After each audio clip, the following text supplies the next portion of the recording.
Ya, halo. Silakan Pak. Halo. Ya, silakan. Ya, saya mau bertanya,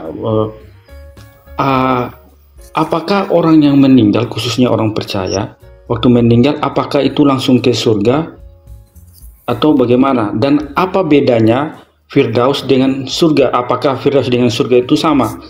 Ya, tolong ya, makasih, Bro. Ya. Oke. Kemanakah orang mati ketika mereka itu meninggal? Kalau kita lihat di dalam, ada si Timothy di bawah. Bentar. Request nggak ya? Bentar ya. Oh ya. Nah, kalau kita melihat di dalam perumpamaan, bukan perumpamaan deh, kisah orang kaya dan Lazarus itu dikatakan bahwa orang kaya itu kan setelah mereka meninggal, setelah mereka mati, orang kaya dan Lazarus itu, orang kaya itu rohnya itu pergi ke alam Tartarus.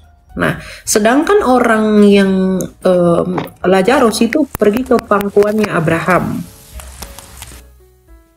atau Firdaus. Nah, apakah Firdaus itu adalah surga? Tidak, surga itu bukan tempat. Surga itu adalah keadaan. Ya. Jadi kalau Anda berpikir surga itu tempat, itu bukan tempat. Itu keadaan. Ya. Kalau misalnya saya meninggal, roh saya ini akan dituntun oleh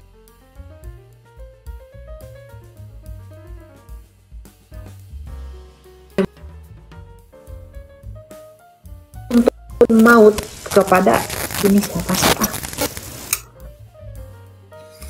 Kalau misalnya dia orang tidak percaya, dia akan dituntun kepada alam Tartarus karena dosanya.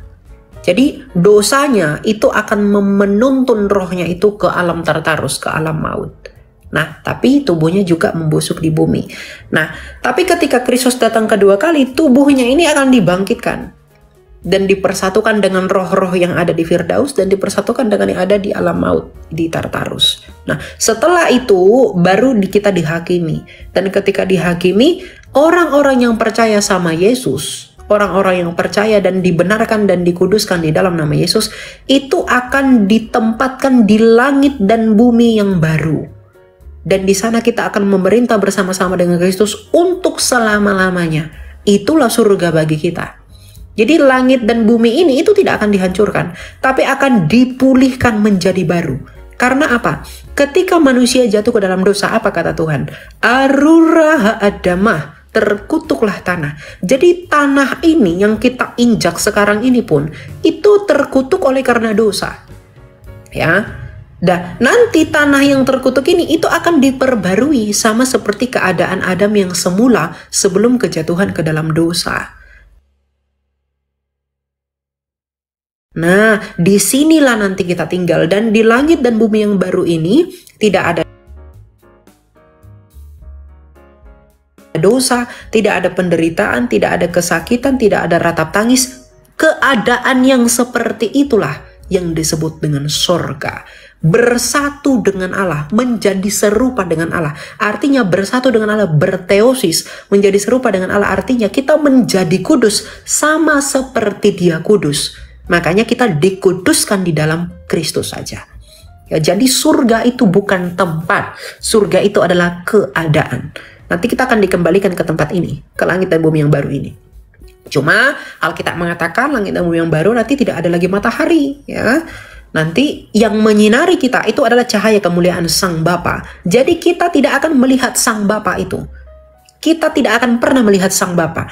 Kita hanya akan melihat Kristus, Yesus Kristus, yang adalah gambaran dan pernyataan Bapa. Kolose 1 ayat 15. Ya, jadi jangan, thank you Kak Cici. Jadi jangan pernah dipahami bahwa surga itu suatu tempat. Jadi kalau misalnya Bapak meninggal, ya, Bapak percaya kepada Yesus, roh Bapak akan dibawa ke Firdaus. Dan Bapa di sana akan menunggu dengan para kudus sampai hari kebangkitan, hari kedatangan Tuhan kita Yesus Kristus yang kedua kalinya. Dan ketika nanti Bapa Kristus sudah datang, ya, Bapa akan bersama-sama dengan Kristus pada hari kebangkitan dan dibangkitkan, lalu dimasukkan ke langit dan bumi yang baru. Itulah surga. Lalu bagaimana dengan neraka? Neraka itu pun keadaan, bukan tempat. Neraka itu artinya dia terpisah jauh daripada Allah. Dia tersiksa di dalam kengerian yang jauh daripada Allah. Kita nggak tahu tempatnya itu di mana, tapi dia begitu jauh dari Allah sehingga tidak ada kedamaian, yang ada kesakitan, yang ada hanya penderitaan, yang ada hanya ratap tangis, duka cita dan segala macam. Itu yang akan mereka alami terus selama-lamanya. Begitu. Jadi neraka itu bukan tempat dan surga itu bukan tempat tapi keadaan. Karena misi Kristus ke dunia ini bukan membawa kamu ke tempat lain.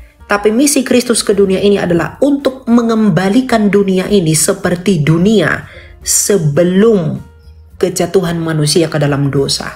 Dunia yang tanpa kesakitan, tanpa penderitaan. Karena memang manusia diciptakan ya untuk tinggal di bumi. Kejadian 1 ayat kejadian 1 kejadian 2 ya. Ayat 28 ya itu ya. Ya beranak cuculah dan penuhilah seluruh bumi. Itu mandat kita. Bukan kita tidak tinggal di Saturnus. Kita tidak tinggal di matahari. Kita tinggal di bumi. Jadi misi Kristus ke dunia ini adalah mengembalikan misi itu seperti keadaan yang semula. Gitu ya Pak?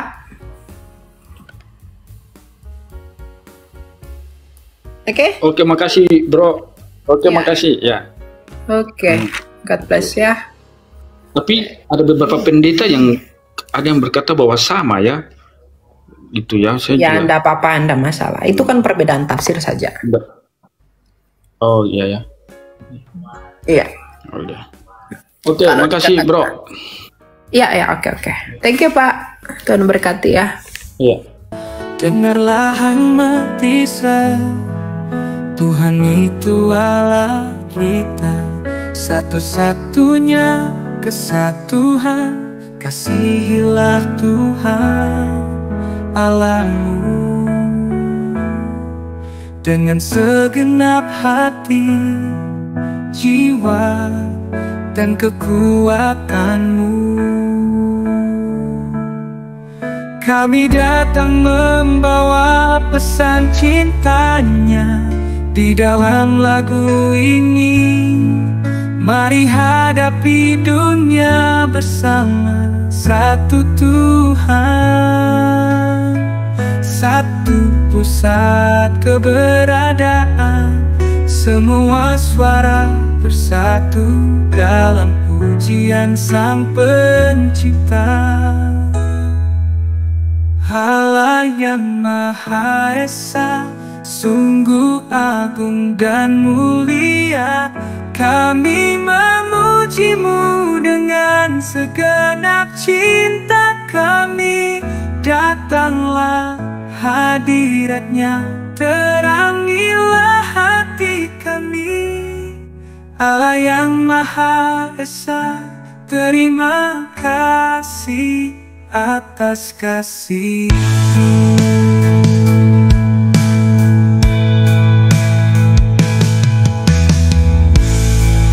Dengarlah hai umat Israel, Tuhan itu Allah kita, satu-satunya kesatuan, kasihilah Tuhan